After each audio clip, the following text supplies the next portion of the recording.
this community.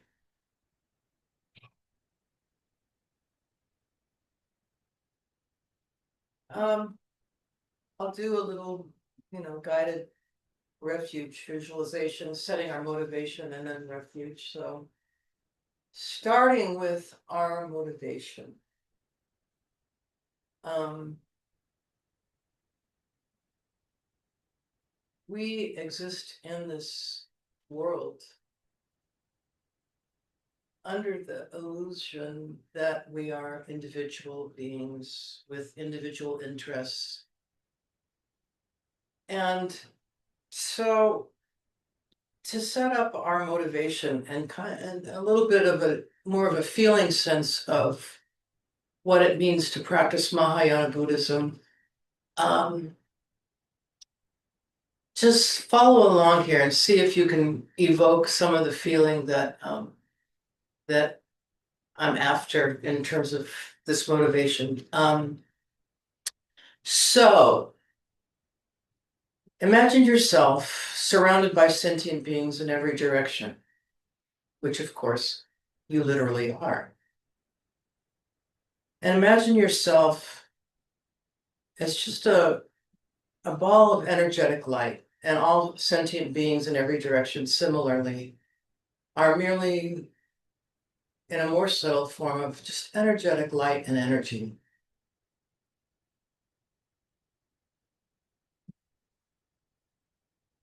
And imagine that and call to mind that each sentient being, including yourself, has conscious awareness of this phenomena of self-identity and the identity of your entire environment, which includes all sentient beings. So kind of get a sense of yourself and others, and each and every sentient being is having the exact similar experience of this kind of idea or this sense of self-awareness, and this same time, this sense of in an environment. We're all in the same condition. And the pervasive motivation of all sentient beings in every realm and every direction is to seek out pleasurable experiences. You could say happiness, joy, and to avoid kind of harm, any kind of harm. So just sort of feel your sense of wishing everything you do every single day, if you examine it, is only about and nothing more about seeking joy, happiness, comfort in whatever method. And the same for all sentient beings. So especially sort of get a sense and dial into the reality that all sentient beings, everything they do, whether you agree with it or not, they're doing because somehow they think it will bring them what they want, which is at the end, if you examine it, an enjoyable existence.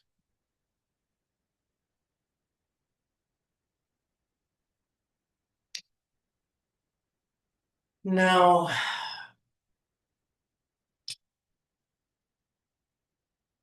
I'm going to just suggest and invite you to kind of call this to mind when you can and ask yourself the question, why is it taught that by trying to serve my desires leads to suffering, while if I turn my attention to this field of sentient beings in every direction and make that my interest, that leads to joy and happiness? So, as Shanti Davis said it, all suffering comes from selfish motivation, and all joy and happiness comes from other-centered attention and effort. Because you have to dial into the motivation. It does not help anything by just jumping in with, quote, good deeds or kind deeds or what you conceptually think of as helpful, because if you examine it as an unenlightened being, ultimately you're still serving your own happiness until you actually plumb the depths of what this question is about. Why does trying to reduce the suffering of sentient beings in the ways that are appropriate, why does that result in my own happiness? So it's a very fundamental baseline level of awareness that we really need to come back to all the time, every day, multiple times a day, to get a sense of where we really are in the cosmos and what this is really about, this Buddhist path.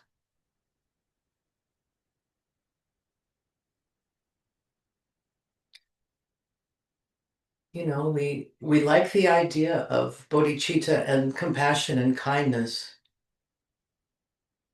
And of course, we all think of ourselves that way, but we have to really be seriously interested in understanding the depths of why that actually matters.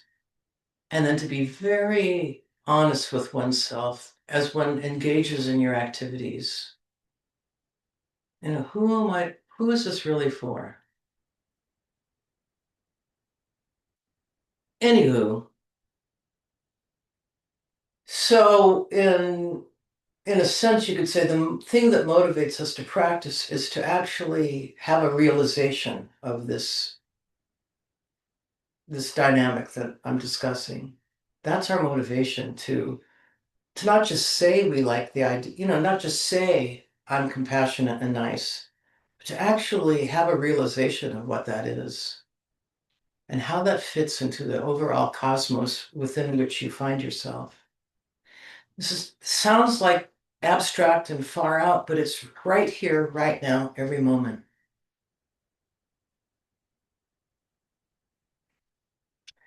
So, fortunately, we have tools that are given to us through this lineage of Buddhism to correctly, accurately, I should say, understand that and have an actual realization.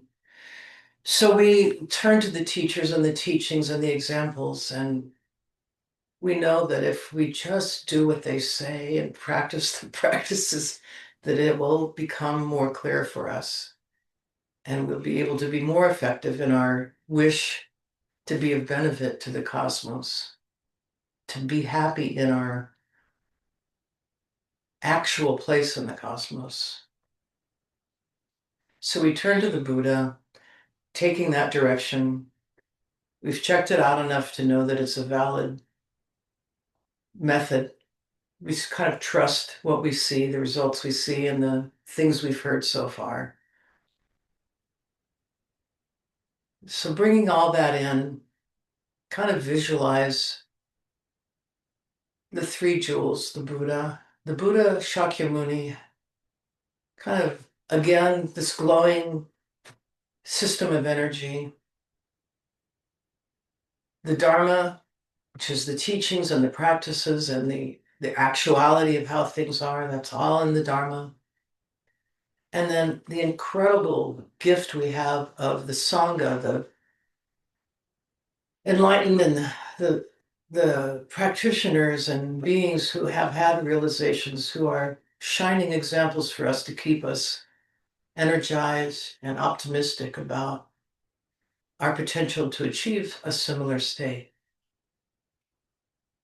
And so to them we turn with our confidence, with our trust, and we, holding all this now, sentient beings in every direction, the great example we have the three jewels, we now will recite in English the refuge prayer. I go for refuge until I am enlightened in the Guru, the Buddha, the Dharma, and the Sangha, through the positive potential I create by practicing generosity, ethics, patience, enthusiastic effort, concentration, and wisdom. May I attain Buddhahood for the sake of all sentient beings. I go for refuge until I am enlightened in the Guru, Buddha, Dharma, and Sangha through the positive potential I create by practicing generosity and the other far-reaching attitudes. May I attain Buddhahood for the sake of all sentient beings. I go for refuge until I am enlightened in the Guru, Buddha, Dharma, and Sangha through the positive potential I create by practicing generosity and the other paramitas. May I attain Buddhahood for the sake of all sentient beings. And then now visualize sort of the resultant condition of this effort. We're going to make a mandala offering.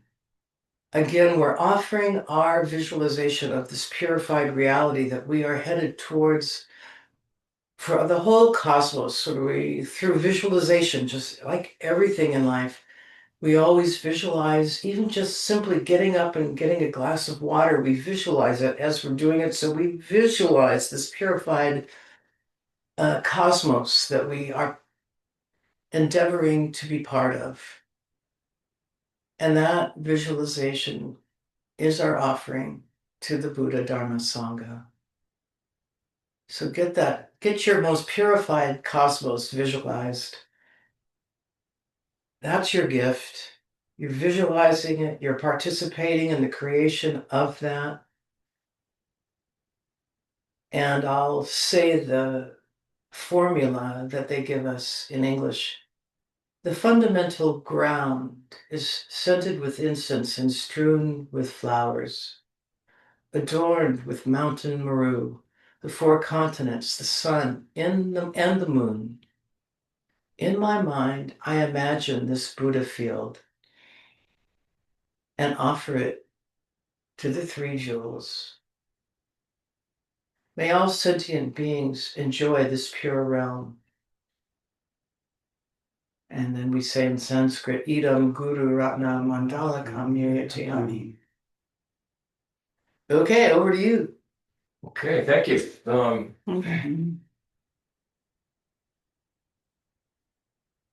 Those are some really important points. One of them that Kavita mentioned, which is so true, is that we don't do anything without visualizing it first, without thinking about it, that we've got to do it. Like if you say, I have to go to the store, you're going to visualize very quickly what it is you need to do. You got to get your keys, get to the car, whatever, what store you're going to. It's a very fast process. That's just very mundane, ordinary. But what we need to pay attention to is when are we visualizing things that are destructive for ourselves or destructive for others. But ultimately, it's destructive for ourselves because any kind of poisonous thought we hold in our mind, either towards ourself or towards another, is setting up. It's a kind of visualization for ourself or for the other that is going in a direction that is not beneficial. So we need to be clear. We need to watch our mind constantly all through the day. And if it's going in a what you would identify as a direction that doesn't feel good to your heart or feels negative, do something to turn it around. Do something to change it. Do something to think about that person or that situation or yourself differently, in a different light, in a way that is more inclusive, embracing, supportive, and beneficial. That's a huge, what you brought up is a huge practice to do throughout the day, probably every moment, as much as we can. And the other thing that Kavita said is over time, the teachings become clearer and clearer. If I think back, we began studying with Geshe Drangpa the song in 2005. So that's it's now 21 years we've been studying. And it is as if layers of an onion have been peeling away. The things that seem so arcane and impossible to understand at first are clearing up and making more logical sense, almost scientific sense, you might say. A sense in the terms of physics even. What Buddhism is talking about is the science of consciousness. The consciousness and mind in Buddhism are the same thing. The mind is not the brain. The brain is the organ through which the mind, the consciousness functions. And we are very fortunate to be human beings because we have the kind of brain that can actually understand the Dharma, whereas a chicken can't. A chicken cannot read the Dharma, or you couldn't recite the Dharma to the chicken, and the chicken's going to understand. It may be beneficial, but it's not the beneficial that we have as humans. So they're always saying, don't waste this human life. Grab it where it counts and don't let go, right? Don't waste this human life. Everything we think and say and do matters. It all matters. This brings us to Nagarjuna, and he's talking about, in this chapter, he's been talking about leadership. Last week it was a leadership with Dharma. And he began, I'll just do a brief recap of what he offered some practical guidance on leadership that was grounded in the Dharma. The first thing he did was he pointed out that those who are in positions of power, they often hear only praise, because people think that they need to praise them because they're in power and they want to get, the benefits of that person who is in power. So it becomes very difficult for people in positions of power to actually honestly hear what's going on and know what's going on.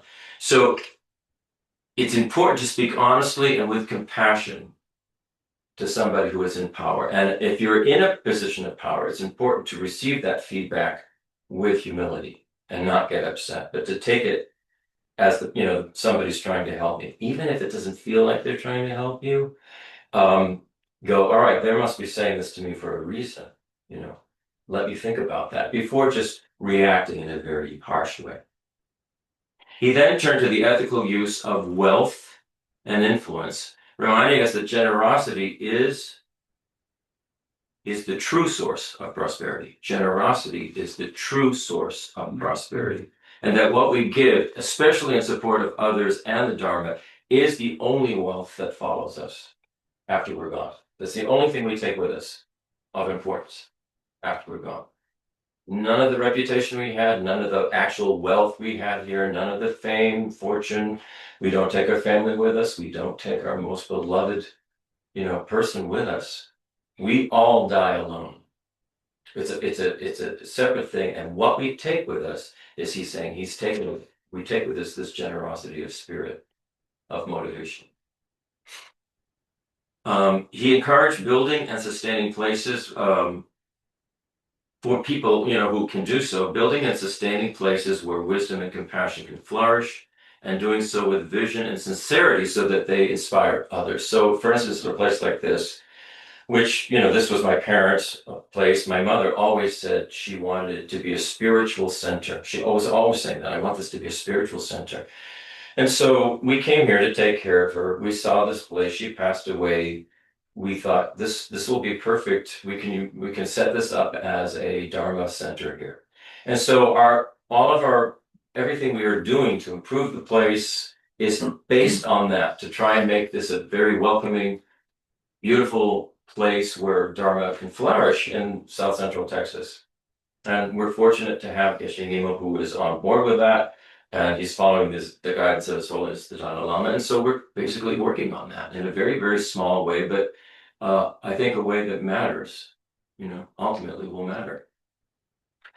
Finally, Nagarjuna emphasized urgency and responsibility. He says life is fragile. It's like a lamp in the wind. So we shouldn't delay practicing generosity or virtue. We often think, well, I'll really get to meditation when I'm retired or something like that, but we should not delay it, because we never know when that candle's going to blow out in the wind. We just don't know. It could happen any time to any one of us. So his suggestion is practice now. Do whatever you can now to practice.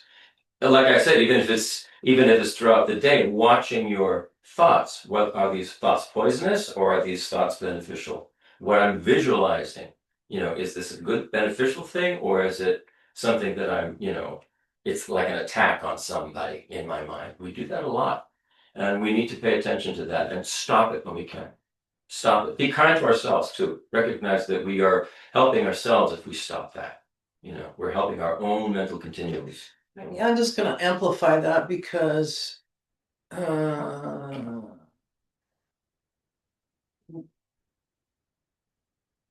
because we need to always have awareness that our most potent activity is our thinking. Mhm. And so, in terms of like how, if you think life is fleeting and I don't have much time left, let's say, and you start to panic, well, there's like not a single, every single activity you do can be done with, um, as if it was Dharma. So there's like this great thing that you, even if you had only 10 more minutes to live, you can live that next 10 minutes completely in alignment with Dharma. Everything we do can be part of practice. So, yeah, I mean, I think that's the more helpful way in a sense, to understand the practice. And I think others, would have things to say about this, but practice is what you're doing all the time. Whether you Right. want to call it that or not, what you're doing Yeah, every single practice. moment is practice. The whole point of the meditations they give us and the various practices that the monks give us to do is so that in our regular moment to moment life, that's going to be there. That's what the practice is. It's not really, it's not sitting on the cushion. Of course, that's training your mind. But the point is when you're off the cushion or the chair or whatever, in your life, in your relationships with all the people and beings that you come into contact with, that flows out of you, that the Dharma becomes the way you relate. The teachings of the Dharma become the way you relate. So everything is practice. Kavita's right about that. One of the, just to, sorry to keep, I didn't mean to, yeah, well, anyways, one of the systems that's quite popular, His Holiness, I think, is given something like 35 Kala Chakra teachings around the planets. And in the Kala Chakra system, it, explicitly talks about that the universe is it's an energy pattern. The cosmos is an energy pattern. I'll just leave it there. Just imagine a bunch of mandala energy patterns that are in motion, powered by what they use the term winds, the winds. And the winds are, what are the winds? The winds are the motion, the uh, the motion that is initiated by consciousness. So your conscious thoughts are part of what moves winds. So what they talk about, the karmic winds are the formation of the universe. In this Kala Chakra system, they talk about the formation of the universe as a result of the karmic winds. Well, what are the karmic winds? Is all those consciousnesses. When I was talking before about the little, you know, the infinite number of individual consciousnesses that are, systems of winds.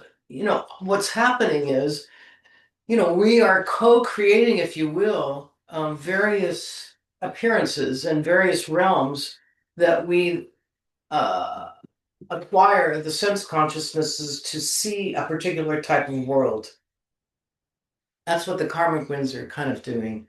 So we get into this kind of lifetime as a human, and we tend to think this is what it is. We sort of kind of off on the side, well, there must be other ways of existing, but the point here is nothing creates the appearances in the cosmos in every form, every realm. Nothing is creating it other than the intention of the consciousnesses. We are what is creating the appearing realms. So we have our highest responsibility as a practitioner ultimately becomes to manage our thoughts moment by moment by moment, to not just toss them off, because they are the karmic winds that are creating the entire cosmos and the realms within which sentient beings find themselves. This is according to the Kala Chakra system, but I don't know that there's another, I mean, if we were to have this discussion with Geshe Nima, for example, he would actually just have a more accurate way but I've only studied this one particular system, but this is not in any way some kind of metaphysical tangent that's apart from Buddhism. This is ultimately what the practice is. Mm. I just thought I'd mention that because it's what is the mistake that we don't want to fall into especially as we get going more and more into this. We don't want to overly concretize the particular appearance within which we find ourselves, so that we don't get too caught up in the drama of the politics or the news or the whatever is happening in your particular cosmic neighborhood, realm, planet. Right. Don't get too caught up in the drama, because again, as I was saying in the motivation setting, well, all that you're seeing is like really mistaken attempts by sentient beings to try to create the happiness that they're going after. And so, this is why these questions of what is exactly going on here is so central to our Buddhist practice. Mm. The other thing to remember is that everything that appears to each one of us, is our own particular karmic appearance. So we may all sort of have a conventional agreement that, we're sitting in this room or we're on Zoom and there's a couch, there's a chair. But each one of us has our own karmic appearance of that, which means our whole complete mental continuum, as it has been going on, has a particular way of approaching and thinking about and projecting onto things. So my way of projecting onto things is different than Don's, it's different than Joe's, Lynn's, Kavita's. It's different. We're all different. So everything that appears to us this is an important teaching to take hold of. It is our own personal karmic appearance. And what are we going to do about it in our own mind, in our own mental continuum? Mm-hmm. How we think about it, how we approach it. What are we projecting onto that? Are we projecting onto that something that's harmful or something that's beneficial? Something that needs to be attacked and destroyed or something that needs to be healed and helped? That's our karmic appearance. So this kind of leads into this particular section on Nagarjuna is now showing how the inequalities of wisdom and compassion are applied outwardly in society. And so he's talking to this king who is a Dharma practitioner and explaining to the king, here's the way, things can be done in society. If you're in a position to help, here's what you can do. I mean, nobody can wave a wand and make the world a better place. Mm. If it could have been done by God or the Buddha or whoever, it would have been. Why not? Why wouldn't it have been? But it hasn't been done. So it's up to us. It's up to each one of us.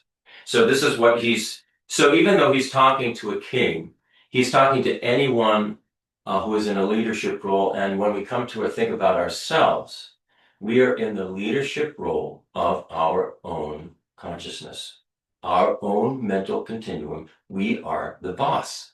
We're the leader. So if we take these teachings from that point of view, rather than, I mean, these are very, very progressive teachings that he's giving for leadership in all kinds of areas, whether it's government or crime or anything like that, policing. I mean, it's very, very progressive, and our tendency would be to go, man, we haven't changed a bit. We're still as bad as ever. But that's the wrong way to look at it. Do not objectify it. Internalize it and go, how do I do this? How do I bring this out into the world myself? That's the way to look at it. Rather than pointing the finger at who's bad, Mm-hmm. it's useless. Because it's What you're doing, unfortunately, when we point our finger and say who's bad, we're actually helping to create that bad person out there. Yeah, we are. Right, It's like right. pointing the finger to the problem instead of creating a solution. Well, I mean, we're literally And so creating that. destroy the problem. Yeah. right? How about Hate the thinking the problem, way about, right? yeah. And Just, feeding it. so we need to be more positively creative in the way we view things, think about things, and then approach how we're going to relate. So here's the next verse. We probably won't get through all this because there's a lot of stuff here. These are verses 320 and 321. First, I'll read Jeffrey Hopkins, then I'll do modern red drinks. That's how I'll go through all of these. Cause the blind, remember, he's talking to the king. Cause the blind, the sick, the lowly, the protectorless, the destitute, and the crippled equally to obtain food and drink without interruption.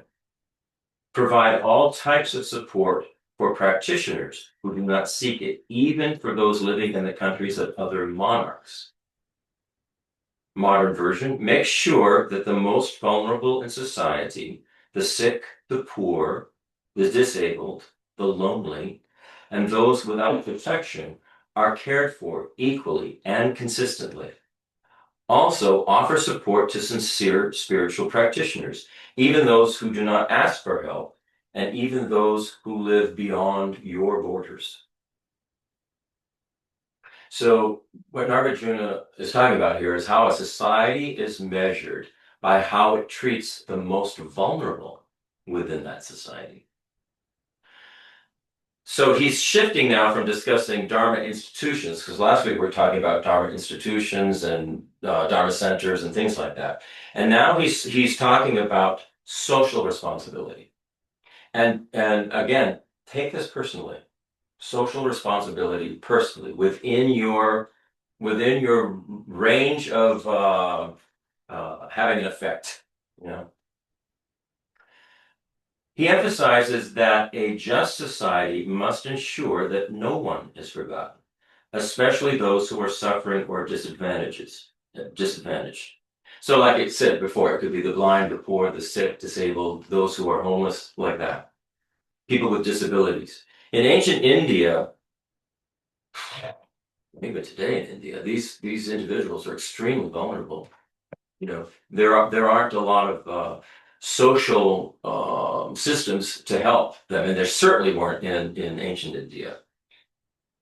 Nagarjuna urges the king to ensure that basic necessities, food, drink, caring for people, are provided consistently and without discrimination. You know, I'm only going to help these kind of people, or I'm going to help women, or I'm only going to help children, or no discrimination. The teaching resonates really deeply today because around the world, societies still struggle how to care for people like this. You know, the elderly, the homeless, the sick, the immigrants, the people without, you know, I mean, we still are talking about this. And those who face illness and poverty. Nagarjuna's message is, this is simple, but it's broad. He's saying compassion must be institutionalized, not just felt emotionally. So when we're talking about just ourselves personally, we institutionalize it within ourselves. Compassion must be institutionalized within ourselves. We can't just feel, oh, bad. Oh, I'm so sad. I wish, you know, oh, I wish that things were different. We must actually engage in compassionate action within the, you know, within the circle of what we come into contact with. So that's how we institutionalize it for ourselves. There are all sorts of programs out there to try to help, but we still see the problems. Problems still occur. What do you mean by institute? You mean Make it belief? Like a part of belief? who we are. Or are you talking Not about a a belief, but belief actually or putting it into an action. It's not just Oh, not okay. just a feeling of compassion, not just feeling, oh, I wish they could be happy, but actually do something. You know, when the time when it hits Is us that in the word face. institution the translation? It's yeah. No, Okay, he didn't I put it that way. Yeah, okay. Not in the no. That's just a modern way of Okay. talking about it. But there were systems, you know, that in ancient India it really didn't have many systems for that. And he's telling the king, you should have some kinds of systems to help all of these people. But in terms of us personally, I'm saying put our compassion into action when it comes up, you know, rather than just thinking it's a nice idea. but when it actually comes out, Mhm. do what we can. Because that's the way it's always going to work. It's going to work. You can't force people to do it. Mhm. People have to want to do it. And so this is how we start. We start with ourselves. Sounds like love is a verb. That's what you're saying. I think so. Yeah. I think so. Compassion is a verb. Love is a verb. In Buddhism, love simply means may you be happy. So if you are wishing for somebody that they be happy, that's love. Compassion is may you not suffer. What can I do to help you from suffering? And that can be for the tiniest ant, on your counter. We tend to think human beings are so much more important, but these are all, like Kabir was saying, every sentient being exists within their own particular realm. They view the world in their own particular way, and it is just as important to them as it is to us. So it's just as important to the wasp or the ant or the snake or the chicken as it is to, the person. It's just as important to them. And that's something that we really Think about. think about that. And isn't that ultimately what we all want, is to love? Of course. Right. Mhm. We all want to And be be loved. happy. We want others. We need to get rid of this idea that others need to suffer for what they've done. We need to just put that out of our head and recognize that's karma. And that when somebody has done something that's so terrible, to feel nothing but compassion, because what they're doing is they're generating terrible karma for themselves, and they're going to suffer because of it. That's kind Remember, of like, everything that we experience is our karmic appearance. So anything in our own lives that we feel was really harmful or really bad that happened to us, and we all have those things. A lot of times they go back to childhood, or they'll happen within relationships. Those are our karmic appearances. It's our own karma coming back to us.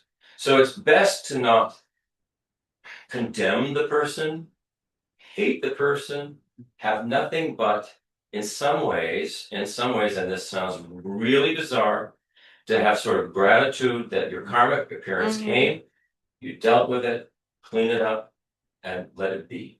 Don't add to it by adding hatred and anger and resentment and all of that kind it's of kind of like a double arrow, they call it. Yeah. It's Buddhism. It's a very sophisticated psychology that goes along with this idea of the nature of what our existence is. So it goes against the grain for a lot of people. Even some religions, it goes against the grain. Choosing. All right, now he's going into choosing responsible attendants or people who work with you. Here's the verse. At all centers of the doctrine, appoint attendants who are not negligent, not greedy, skillful, religious, and not harmful to anyone. In every Dharma center, appoint responsible people who are diligent, ethical, capable, and free from greed. People who care deeply about the teachings and treat others with kindness. So he's talking about guardians of the Dharma environment here. So he's emphasizing the importance of wise leadership. And of course, that wise leadership goes directly to His Holiness the Dalai Lama, then to our teachers, and then our teachers to us. And we of course we have to analyze it ourselves, and we have to decide for ourselves if that is what we choose to follow or not. But that's in terms of Dharma, that's where that would be the direction coming down. So spiritual institutions require individuals who can handle both practical responsibilities and ethical commitments. And managing a Dharma center involves a lot of tasks. You have to organize teachings, you have to maintain the buildings and the property, you coordinate offerings and donations and the thank you letters and the thank you phone calls and taxes and all of that kind of stuff. You care for visitors and supporters, and you support the teachers. You support the teachers and the practitioners. So people who have these roles, who are entrusted into these roles, they have to possess not only organizational ability, but strong ethical grounding. They have to be very strong. Their ethical grounding is strong. There's another thing. He singled out greed in this particular verse. And why is that? And that's because greed can quietly undermine spiritual institutions. When people begin competing for influence or recognition or financial control, the atmosphere of the community deteriorates. By contrast, a leader who acts with humility and is always service-minded, service-minded, will create a harmonious environment where the Dharma can actually flourish. So he's pointing out what, basically, even in like a situation like this very small Dharma center, these are the things we need to be thinking about. We need to be thinking about this all the time. So every action we take then, I mean, if it's like setting up the chairs for class or cleaning the room before class or making tea for visiting, teacher, all of those things matter. They form a kind of a community of connectedness and supporting the Dharma, realizing the value of the Dharma. Even taking care of the grounds, the place, it's realizing the value of what this place stands for. All right, now he's moving on to ethical leadership in government. And this is something we all witness it every day. Don't overly concretize it, is all I'm saying. Right. I mean, we overly concretize. It's our appearance. So again, it's our happy appearance. Again, I suggest we do our best to internalize this. Because we're going to find all kinds of reasons to say, well, this just isn't going right now. I mean, what's the point? Of course, Of course. Yeah. And you know what? It never has been. It never has been. It wasn't in Nagarjuna's time. This is cyclic existence. This is what Buddhism is telling us. The nature of the realm of cyclic existence, samsara, is ego grasping, is grasping at what I want, what I need. And so, of course, it flies in the face of what everyone wants, what everyone needs, right? It's samsara, you could almost say, is founded in ego, which is why it keeps repeating, and we keep seeing the problem. So basically, they're saying, Buddhism will say, one of the first things you do, there are three principal aspects of the path. One of them is renunciation. Basically renouncing this whole existence of self-grasping. That it's all about me and mine. What I want. Sort of like quit trying to push the noodle. Right. So to stop, basically stop it, renounce it. It won't work. It doesn't work. Give up on that. Renounce it. So that's one of the three principal aspects. The other is bodhicitta and wisdom. So bodhicitta is this very altruistic, very open heart and mind that wants to attain enlightenment for the benefit of all beings. And then wisdom is the recognition or the realization of how we and everything actually exist. But the first one is renunciation. Let go of this idea that we're going to make samsara work, because it wasn't founded on that. That's not what it's about. I mean, if we just observe, we can see, whoa, it's about big power struggles. Ego. Within families and within larger, within institutions, businesses, governments. I mean, this is circling back to the motivation setting. This is what's helpful about remembering that you're surrounded by sentient beings who, just like you, are seeking ways to enjoy their existence. And so we're taught that having the focus being, okay, I'm surrounded by countless sentient beings, but this is the one that matters. How can I make this one happy? Is doomed to fail. And ridiculously, sadly, in terms of sentient beings who are unenlightened, you're surrounded by countless beings doing the exact same thing. And so you've got a hopeless case. I mean, really, you have a hopeless case if you just think of it on an energetic level. Mm. So, okay, let me roll up my sleeves like Buddha is saying.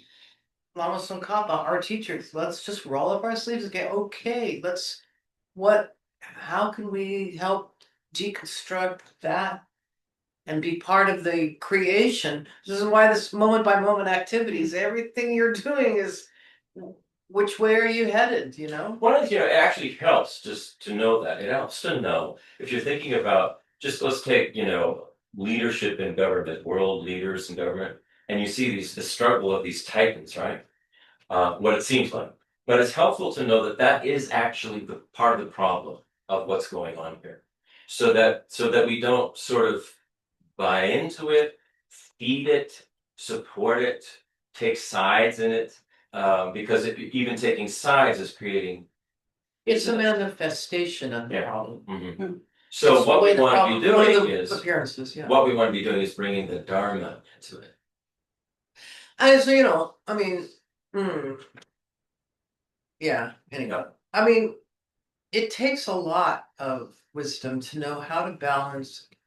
Obviously, we're not here saying, oh yeah, you gotta just pat these evildoers on the back and saying, you go, it's like really important to find really important if we really want to be part of the solution and not keep the problem spinning, takes a lot of skill to figure out how to, first and foremost, how to think. Forget about even what you say or do.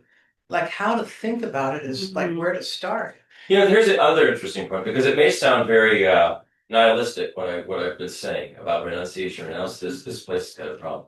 However, the whole point of becoming a bodhisattva and then going all the way to becoming a Buddha is not to leave samsara, is to keep coming back, put yourself right in here and be a benefit. So it's one by one by one. We're being benefited by the Dharma right now.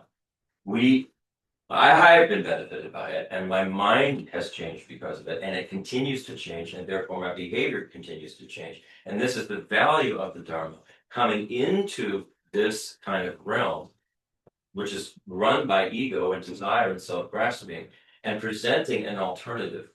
And it's one by one by one. And a Buddha or a Bodhisattva, they don't worry about how long this is going to take. They just are going to do it. It's not like they're going off to live in Buddha land or Bodhisattva land. They're coming right back to where they're needed. That's what our goal is. And if our goal is to become a Bodhisattva and a Buddha, then the goal would be not to leave samsara behind, but to come right back into where it is needed to continue to heal. And that's a nice way to think about it, rather than think about renounce the whole thing, I'm out of here. I want off.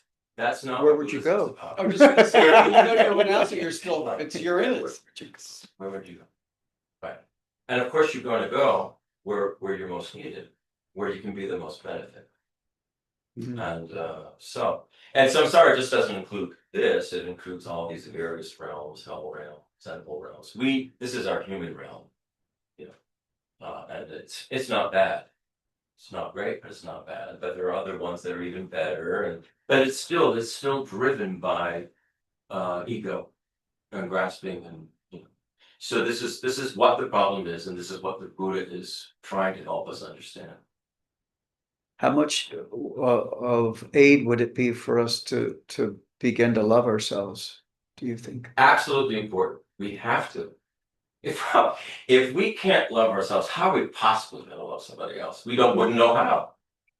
We have to love ourselves with all the problems, all the good qualities, all the bad qualities, all the in-between qualities, knowing that we have the potential to transform. We can change our mind, we can change our thoughts, we can change our speech, we can change our behavior. If we know that about ourselves, then we can love others well.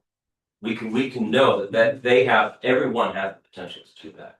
And so we no longer are seeing enemies or Mm. strangers or friends we're close to, but we're seeing everybody with equanimity. But the only way we're going to do that, Joe, is just like you say, if we have to learn what it actually means to love ourselves. If we don't do that, then how can we possibly? We're just fooling ourselves. And I sense that, and I hear what you're saying.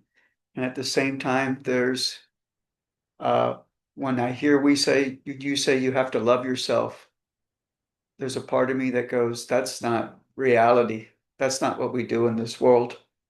We can love ourselves to a certain extent, and we definitely love others, but loving ourselves, that's still obscure. Well, if you go back to Buddhist definition of love, is may you be happy. Mm. May I be happy. I mean, is that what we all want? Mhm. We don't, most of us don't go around, may I suffer. Well, that's what we would, if we do, it's because that's what we think will make us happy, but that's another. Right. Mhm. I mean, no matter May how I- you slice it, we're all in it, you And know. there May are I things be that happy? things And that what make you is- happy will actually just create more misery for you and everybody else. Yeah. So you have to kind of, there's some definitions and Yeah. nuances that need to be examined, which can be a meditation. I wonder, So- like, from way back when we were still Neanderthals or whatever, that root of survival of just, we have to do this, otherwise we'll die. So we have that kind of in our brain that if I don't get my piece of the pie, my family won't live. Yeah. I mean, so that root of instinct survival, I gotta preserve me or I'll be eaten. Mhm. I wonder if that is just somehow in our, not calling it ego, but just somehow in our nature. Could be, Not in an ugly way, but just as a survival Yeah. instinct. and I'm sure that Yeah. there were mothers back then Well, that were protective of their children. I that mean, were trying to keep them out of harm's way. It's right, exactly what you're saying, and what, from a Buddhist if you look at the Buddhist philosophical or cosmological, even more, like how does the mechanics of this world work? They're saying that that very situation that you need to protect your family comes about. Remember, I talked about the karmic winds through a mistaken sense that I don't know how to say this. The whole construct is because we have this primordial sense that we need to take care of ourselves. Forget about forms or families Yeah, or planets or even bodies. Just imagine an energy ball going, oh, I exist. I need to take care of myself. Mhm. And so the manifestation of a clan with a body that needs to support its own clan is part of the mistake. It's not Yeah. the root. It's just Okay. on the big continuum of this primordial self-grasping is the way they put it, this primordial self-cherishing. Mhm. So that, you know, it arises as a Neanderthal with a clan that needs to protect itself, or an amoeba that needs to protect Yeah. itself, you know, name the Or thing. baby, Yeah, goat, or I mean, you can see baby lamb. animals, right? I mean, Yeah. it's So I mean, it's kind of a leap, and it really. I think what Nagarjuna is pointing out to the king here in terms of leadership within this samsaric realm is that we have to begin to understand how we actually are all connected to one another. Not separate, we would be nowhere if we were really totally alone and separate. We think of ourselves as separate beings, but we are dependent on everything. We're dependent on everybody and everything for our survival. We are the food, the oxygen, I mean, everything, you name it, we're dependent. So when we realize that, then we see it's in our own interest, you might say, to recognize that we are connected to everything else and dependent with everything else. And everything else is also dependent, so therefore it becomes interdependent. And Nagarjuna is pointing out to the king, you can generate systems within this samsara realm that support that work with that idea. Hmm. Now it's everybody has to agree for those systems to work. There's a kind of funny movie that illustrates this. in a funny way. It's called Waking Ned Divine. Well, that's a great movie. Oh my God. And ultimately what you learn is that this village is going to thrive if they all agree on a particular thing, but it's kind of neat. And the one little ball of energy manifesting as a human being that doesn't agree is cosmically ejected from the scenario so that the remaining agreement creates its mandala. Oh. This little Irish village is their mandala. It's a great, Anyway, great. It's kind of a movie. I funny would way say of this remember much. what's going on. If you've never seen it, So they Waking- reject what? What do they reject again? No. They all agree. Oh, The one entity that did not want to cooperate. they in this- reject. she original just Irish- gets, she gets just gets cosmically cosmically ejected. rejected. That was It's funny. really very comically She happened. It's a very funny movie. I have to see A it. curmudgeon You've lady. seen it, you know what I'm talking about. It's a Yeah. great movie. Uh, Yeah, Lee's laughing. She knows. It's got great Irish humor in it. Yeah, but you don't really think of it as that's what it's about, but that is what it's about. All right, let's see. Where are we here? Mm. Yeah, it's talking about appointing ministers. So he's recommending, Nagarjuna is saying that a king can't govern alone. So the success of this governance, the kingdom, it depends heavily on the character and competence of the advisors. So this is, you're setting up a structure that is recognizing, in terms of Dharma, recognizing everybody needs to be included here. Everybody needs to be included. So you start with the understanding of king, then he's got advisors who understand this. So he recommends that these advisors have two essential qualities: practical knowledge and skill. So they have some knowledge of something and some skill with something, and that they are ethically grounded. That they're very strong ethics and ethical integrity. Mm. That's very, very important. If you don't have that, then the infighting begins and grasping at, power. So you have to have a structure where people are very ethical. This has always been the problem, Mhm. So, too often in history and even today, leaders appoint advisors based solely on loyalty. You are loyal to me. You're on my side. In other words. And this is where all the problems arise. You surround yourselves with people who, quote unquote, agree with you or are loyal to you, rather than have a very diverse, ethically grounded group of advisors who are serious about doing the work of making a better society, rather than power or whatever it is. Whatever it is, yeah. So they need to be dedicated to the welfare of the people, not themselves. And so he's saying that's the first thing. You start from the top there and go down with the advisor. Is it possible to love yourself without loving everyone? I don't think fully. Or is it possible to love yourself by loving everyone? I think it would be something like that, because what you would do is you would Would be the recognize, path. within others and yourself, yeah, there are all these flaws, problems, of course. This is where we are. Everybody is included in this, and I'm not going to throw them out or banish them or have aversion for them, no matter what. And he gets very serious about this when he starts talking about criminals, no matter what.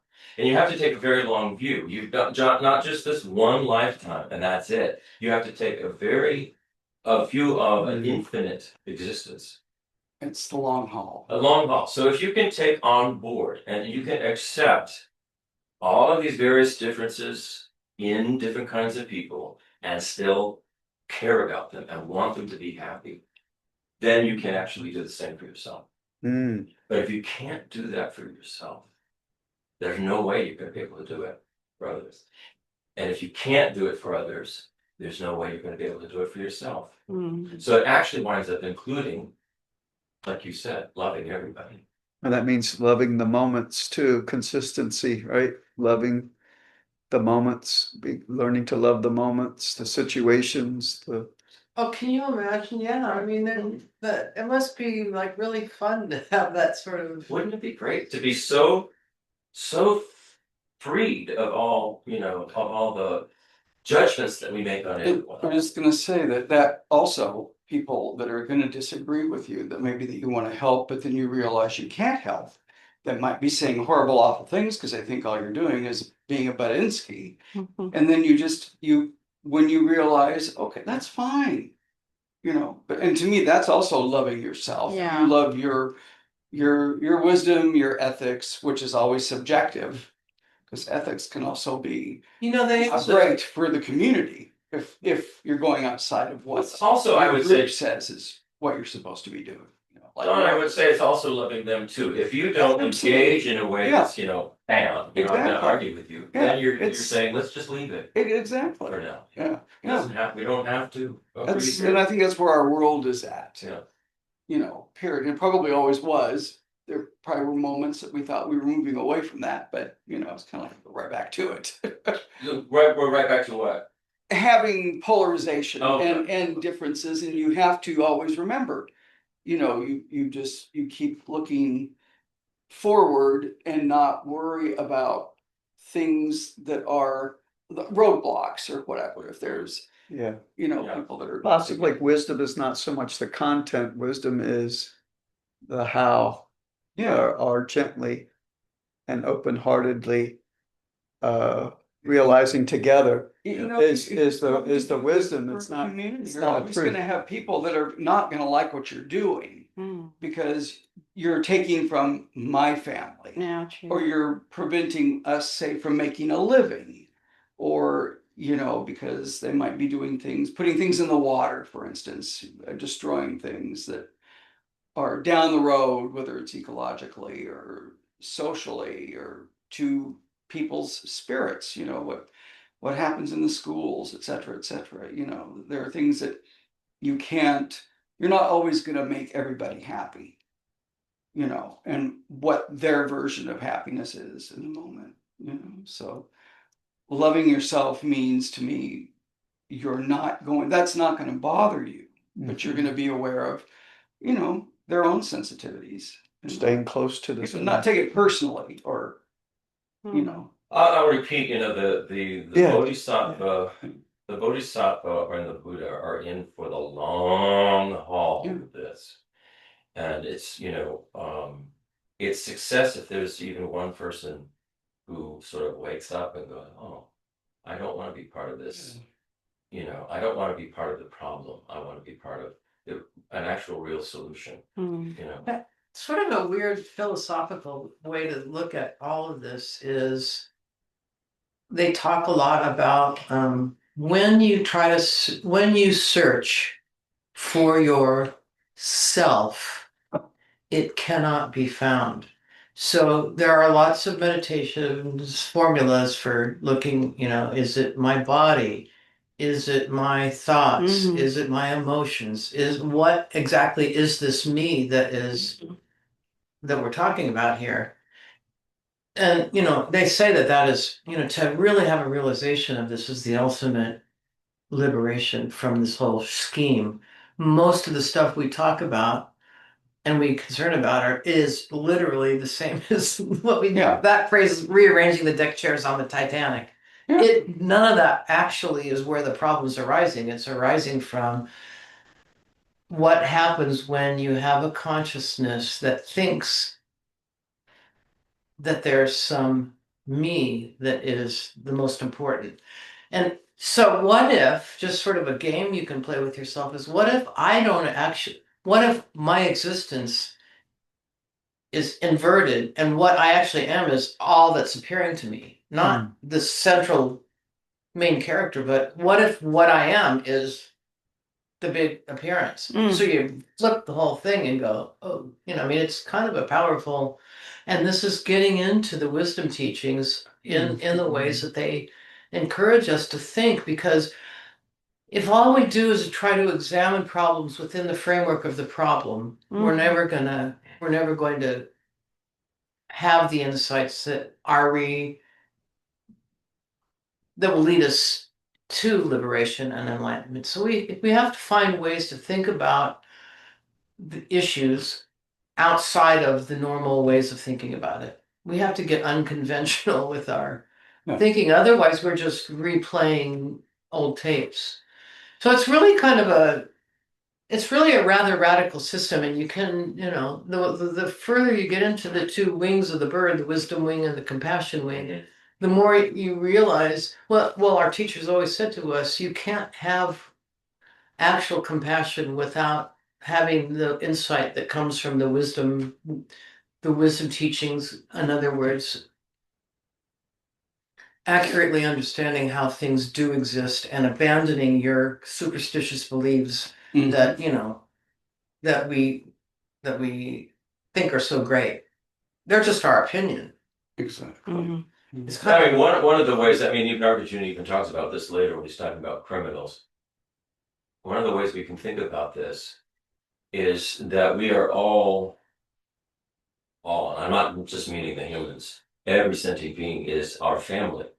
We are all interconnected and part of one another. So in a family, say you're the mother or the father of a family, and you have a real problem child. Well, yeah, you're going to focus on that child and you're going to try and correct that child and try to do everything to help that child overcome that problem. You're not, and sometimes it can be forceful, but it's done out of wanting to help that child, not to. So he's talking about Nagarjuna specifically talks about this with criminals, who people, even today this happens, but back in India, they'd be so abused by their guards and tortured, and I mean stuff you don't even want to talk about. Mhm. So he said, rather than do that, think of them as this child of yours. And how do I help the child? Yeah, yes, the child is suffering. So the mother or the father will do whatever they can, and they may have to focus more on that child than the other kids in the family because the other kids are okay. But it doesn't mean that they don't love them, you know. And that's one way we can think about all of this, is think of this as we're all part of a whole big family here. And not just the humans, like I said, every sentient being, including, who knows, aliens from outer space, right? We're all connected in some way. Mhm. Connected through consciousness. So to think of it that way rather than not part of me, danger, danger, Will Robinson, all of this stuff. Look at it differently. Look at it differently. I think this is what the Buddha does. This is what a bodhisattva does. And possibly, well, Nagarjuna, I get the sense for me it goes deep in the sense of Nagarjuna says there are no connections, there are no connectors, there are no connections. And I'm like, ooh, how profound is connection then? Mm. If there are no connections, how profound What do is you mean our? by that? Uh, Or what does he mean? to me, it's like you. I You're all can't. one. Yeah. One doesn't arise without the other. In other words, they are interdependent, Yeah. interconnected. One can't exist without the other.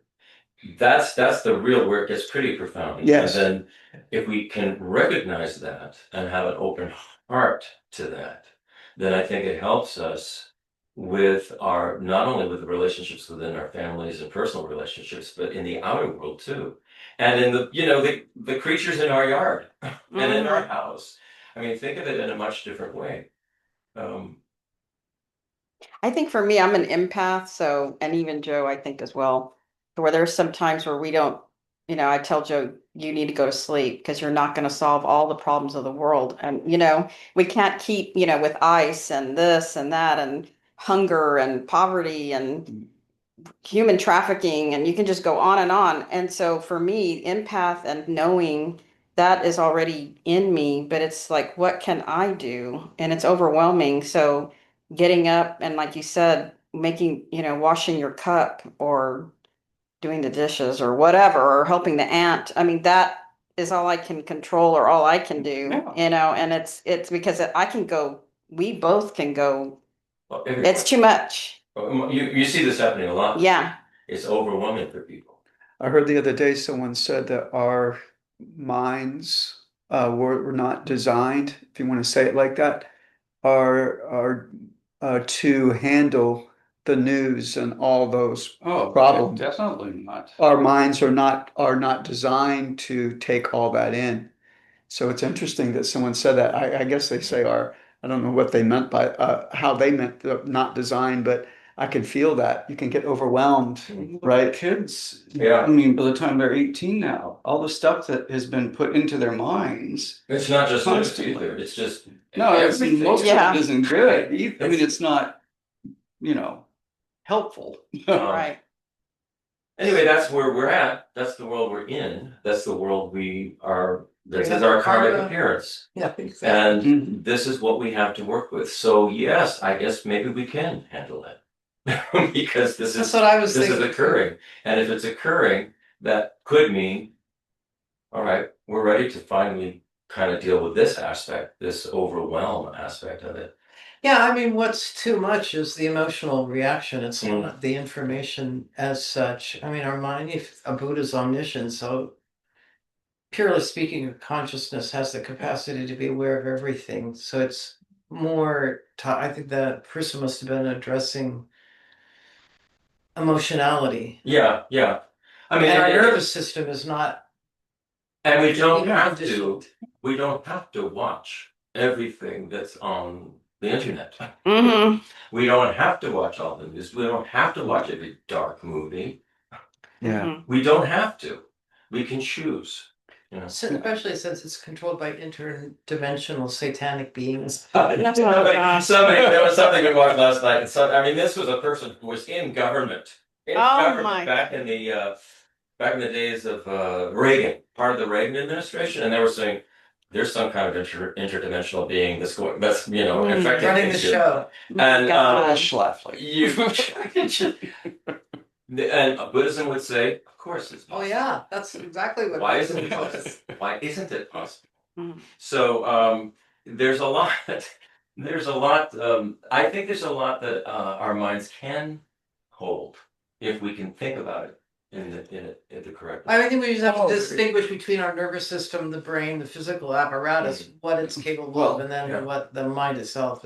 You would need some form of dharma at a young Yeah, age the Dharma is to what you get need you through that. You need to Mm. understand Yeah. what's driving beings to do what they do, and then have some, really compassion, because you can see this destructive behavior that's Let's come back to Nagarjuna. going on. Well, this is all part of it. It's really part of Great what we're talking about. opportunity to practice.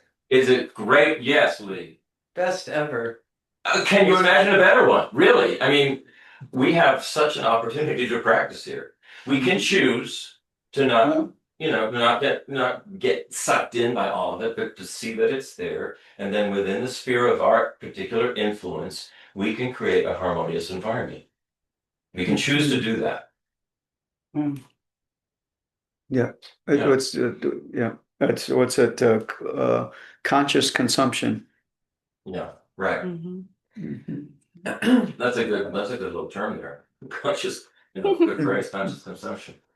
Okay, My life. now we're going to military. Now Nagarjuna's going to talk about military.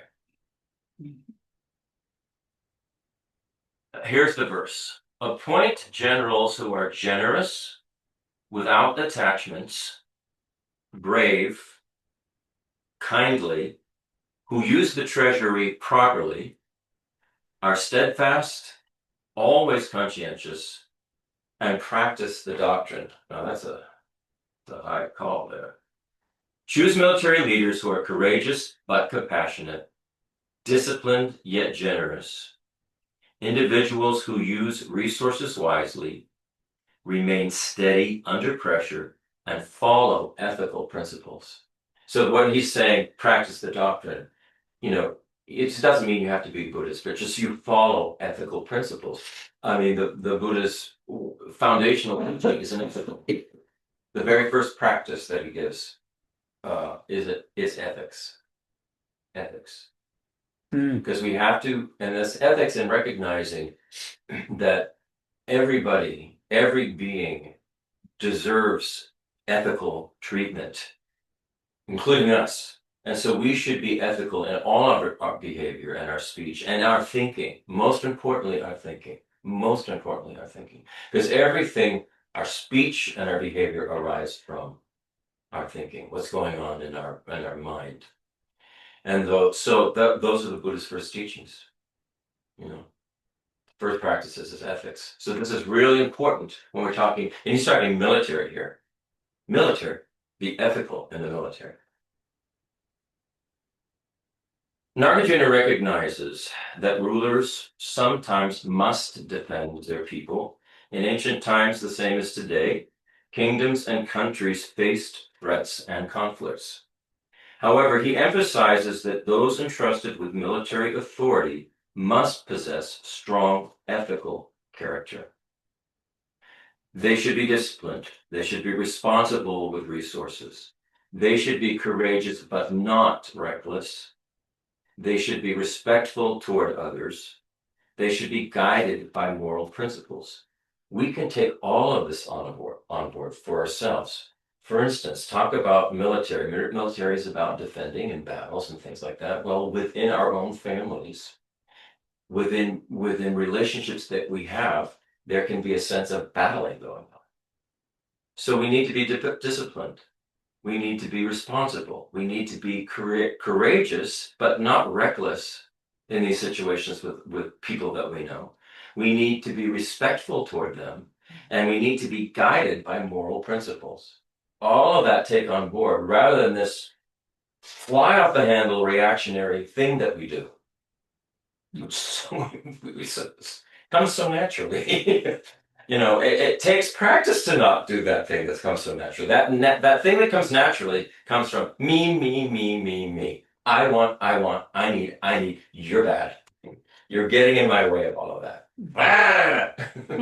And we need to put a leash and a lid on all of that and some controls on that. You know, we can take all of these teachings as personal ones. This is for the military, but we can take it for ourselves when we're in battle or feel like we're about to get into battle. Buddhism, you know, a lot of Buddhism is thinking. You know, meditation really, the word gom, it just means thinking. I mean, you're thinking. You're thinking through all of these thoughts that the Buddha has given us. And you know, you think through all of this before you actually engage in. You may be all riled up and you're getting steamed up and your blood is boiling and you're angry at somebody or something.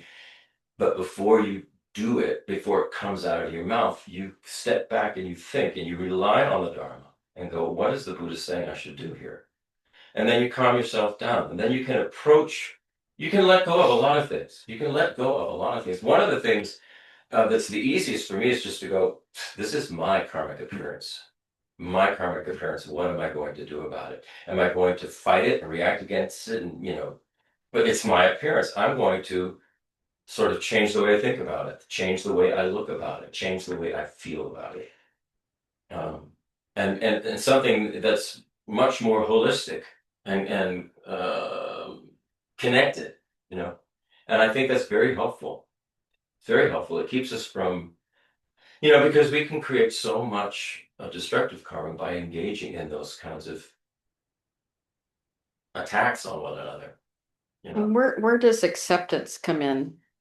Because you're talking a lot about doing and reacting and all of that, but what about just acceptance that it is what it is, and what happens is just happening. I mean, that is what's going on. I mean, Yeah. I mean, we that is what's going on. We have to accept what's going on. We don't have to react or do, or we don't have to add to it. Yeah. We can do our best to create an environment that is more harmonious, more connected, more supportive, more inclusive. I was just thinking, if you happen to be there when a bar fight breaks out, get out. Get out of it. I mean, get out of it. Sometimes Yeah. the thing is you have to get out of it because Yeah. the energy is so powerful. You need to get out of it. Now remember your equanimity. Yeah. Yeah. Get out of there. Good luck on that. I hate you. Oh God, once the leader and I we used to sing in bars and stuff when we were young, and a fight broke out while we were singing Yellow Submarine. We all lived in Yellow Submarine, and these, I don't know, it must have been over, who knows what it was, but these two guys, they broke their beer bottles, they had the jagged glass, Oh my people God. screaming and running away. And, you know, the song that we were doing, when we were doing Yellow Submarine, there's a part where Kavita with a straw blow bubbles in a glass of water off the microphone. So she's, and this fight's going on, and it's just was, it cleared out. It just showed up. In a movie. But it's, yeah. Basically, you want to, you don't want to add to. The weird part is it's really helpful too to always bring in. I know it's Humor? a leap, but you kind of have to. Ultimately, you have no choice but to bring in. Wow, this is my karmic appearance. No. If it's something that's bad, if it's Let something me wake up from this dream. if you recognize that it's negative, then the thing is, don't add to it. Don't re-engage in it and make that karmic appearance worse. Do everything you can to. Sometimes you have to get out of the way. Sometimes you just really, like you said, you have to get out of that energy, and that's the best you can do. But if there are other times where you can calm things down, say within a family situation, you can calm things down by your presence and not reacting in a very aggressive or combative way. That can do a lot. Yeah, I mean, That can do a lot. compare that as compared to thinking that you have the right. If they just would hear this right thing that I want to say. Yeah, another Yeah. thing is I think we know everything. We think we're right. That's the Mhm. problem with the ego. The ego always thinks I'm right And you're wrong. and you're wrong. You forgot the one. Mhm. Buddhism is teaching us that's a mistake. We're not omniscient. Mhm. We don't know. We're not right. We don't know. We don't know the whole thing. If we understood the background of the person we were dealing with, we would probably have huge compassion for them. Mhm. And we would no longer be angry. We'd no longer be reacting. We'd go, how can I help? How can I help? You know? So that's what the Buddha says. Where are we now? Are we done? Almost. Yes, I'm done. Are we done? Afraid not. All right. So now he's talking about.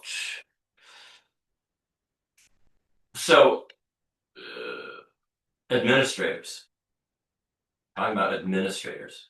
As administrators, appoint elders of religious disposition, pure and able, who know what should be done, are skilled in the royal treatises, understand good policy, are unbiased, and are kindly. And here's a modern rendering of that. Appoint administrators who are experienced, ethical, knowledgeable, and fair. People who understand policy, treat others kindly, and make decisions without bias. So that's you're relying on a really good crew here if you can find those people, right? So those responsible for managing finances, public works, other administrative tasks, they should be knowledgeable, they should be organized, they should be fair-minded, and they should be compassionate toward the people they serve. He says that probably the most important quality is this impartiality, fair-minded, impartial. Because when officials favor their friends, or they favor their family members, or wealthy individuals, then the public trust collapses. We've seen this. Mm-hmm. We've seen this. Pardoning. I'm going to pardon my family here. They're, so what? The rest of you can go to jail, but my family's pardoned. That public trust sort of goes down tubes. Or, they appoint somebody who's very, very wealthy to a position that, really. Why? Why did they do that? Why is this multimillionaire all of a sudden? Then they come out of it Yeah. 10 times wealthier. Yeah, Mhm. it's so the public doesn't. You need to have the public trust what you're doing. If you don't, then you've lost it. When administrators act fairly and transparently, society becomes stable and cooperative. We haven't had a lot of that in history. But we have had times where things are more stable, more cooperative, and that would have to do with the leadership and what was going on at that time.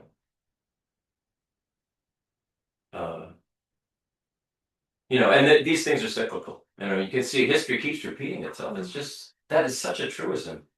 No matter how, where we get with our technology, history keeps repeating itself. It's crazy. So, we need transparency. There's a lot of corruption and there's a lot of accountability that still is not, remains to be seen. Yeah, it's Right. Yeah. And that's just the way it is. But what he's saying is, in order to have systems that work well here, you have to be transparent. You have to be ethical. You can't be out for it just for your own aims or own ends or power control, all of that. So it's a high calling he's got going on here. Where are we now? All right, here's another interesting one. Meet regularly. Every month you should hear from your advisors about all the income and expenses, and having heard, you yourself should tell them all that should be done for the centers of doctrine and so forth. That's the original one. Here's the modern one. Meet regularly with your officials and review how resources are being used. Listen carefully to their reports and provide clear guidance to ensure that both public affairs and spiritual institutions are properly supported.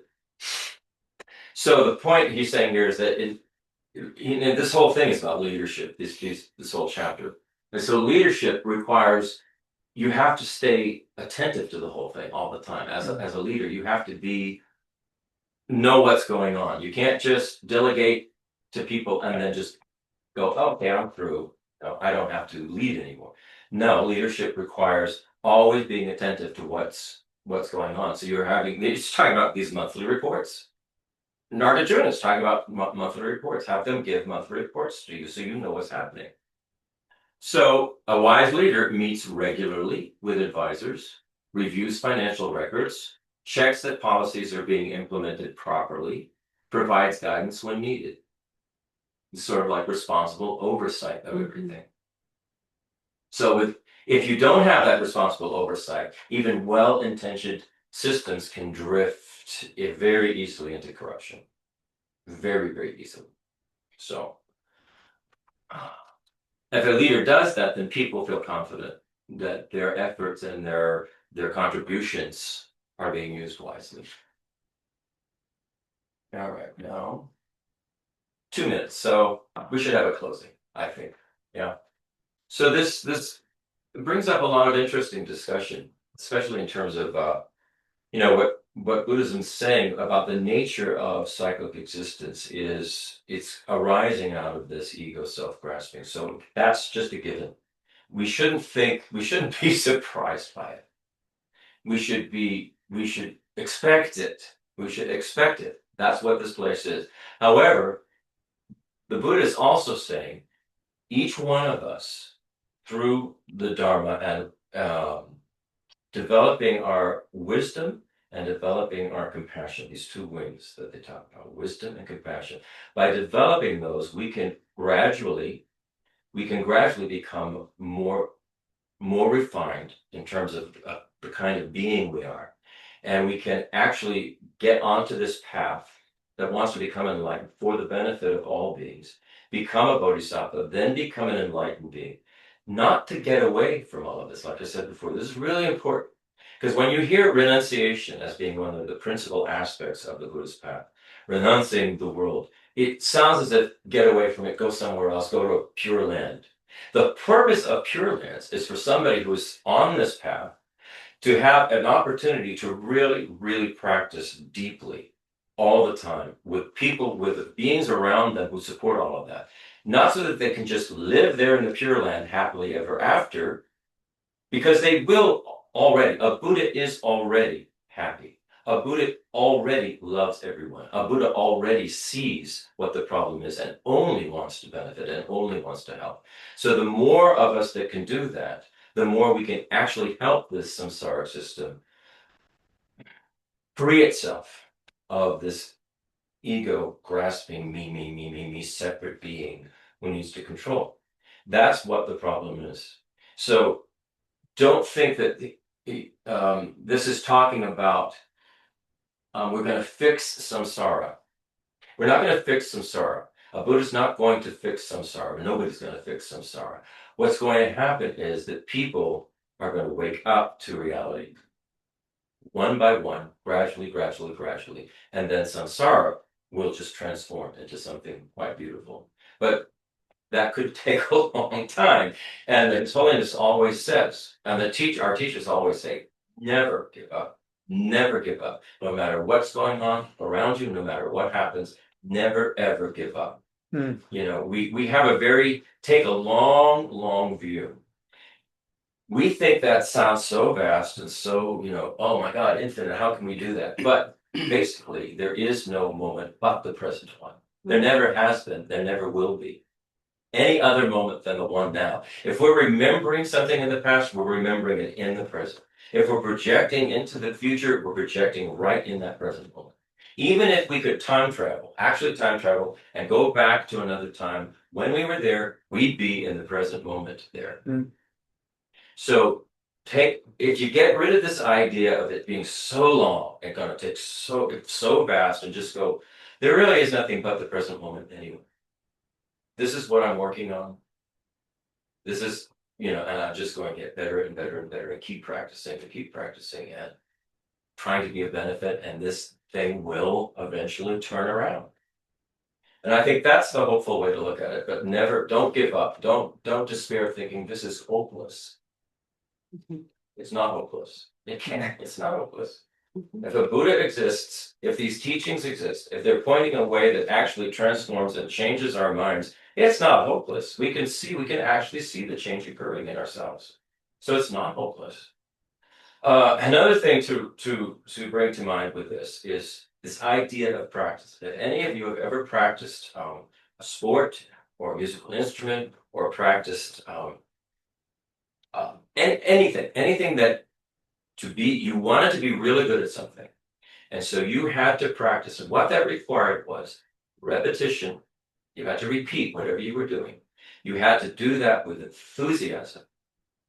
And because you really wanted to do this thing, whatever it is, you never gave up. You kept going. And eventually, you can become an accomplished master of whatever it is, basketball, music, whatever it is, actor, singer. You can become a master at that. But that comes through practice. It doesn't just happen. And that practice is momentary. Every moment, every present moment practicing, it generates a change, a transformation, until one becomes super accomplished at something. What we're talking about here is the same. We become super accomplished at being wise and beneficial and being helpful. And so that's why they say, never give up. You can do it. You can do it. And we are, as if we're practicing now, we're in the process of doing it. So that's trying to leave that on the hopeful note. I think we're past time now. So I guess we'll just. Okay, we're gonna do a dedication, sort of the bookend with how we opened. So again, recalling that you're surrounded by sentient beings in every direction. And we've just listened to Nagarjuna and our conversation and our efforts to understand. And so we dedicate our intention to improve and to be part of the solution and to be part of the great enlightenment. We dedicate our wish for that, and especially for having listened and studied the teachings, and especially thinking about the teachings. We dedicate all of that to the benefit of all beings, that we may eventually all achieve the ultimate state of joy, happiness, and the state of a Buddha ourselves. May all of this stay with us, stay in our mental continuum, expand out to others, and become part of the great enlightenment. Yeah. Thank you. All right, so we'll continue this next time. Hmm. Thank you, everybody. Good seeing you. Thank you. Thank you. Recording. Bye bye. May the force be with y'all.